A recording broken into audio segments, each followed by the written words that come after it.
ఒక్కటి చెప్పాలమ్మా, ఎట్టి పరిస్థితుల్లో కుటుంబం ఐక్యంగా ఉండాలి అంటే కుటుంబ సభ్యులందరూ ఒక్క చోట కూర్చుని ఒక్కసారి భోజనం చేయడం అనేటటువంటి సంస్కృతి ఉండాలి. ఎవరికి వాళ్ళు విడివిడిగా తినడం, ఎవరి తిండి వాళ్ళు తినడం. ఒకళ్ళు పిజ్జా తెప్పించుకుంటారు, ఒకళ్ళు నూడిల్స్, ఇంకొకళ్ళు సబ్వే నుంచి తెప్పించుకుంటారు. ఎవరిష్టం వాళ్ళు తింటూ ఉంటే అదో కుటుంబమా?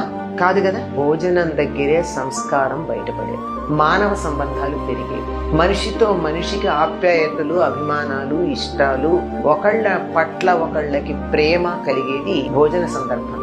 అందువల్ల ప్రధానంగా పెద్దవాళ్ళు ఎట్టి పరిస్థితుల్లో ఎవరి మాట ఆ ఇంట్లో చలామణి అవుతుందో, కొంతమంది ఇంట్లో అమ్మగారిది అవుతుంది, కొంతమంది ఇంట్లో అయ్యగారిది అవుతుంది, చెప్పలేం. ఎవరి మాట చలామణి అవుతుందో వాళ్ళు ఇనిషియేటివ్ తీసుకుని కుటుంబ సభ్యులందరూ ఒకే చోట కూర్చుని ఒక్కసారిగా భోజనం చేయడం అన్నది అలవాటు గనక చేసుకున్నట్టయితే అసలు కుటుంబ వ్యవస్థ బాగుపడిపోతుంది.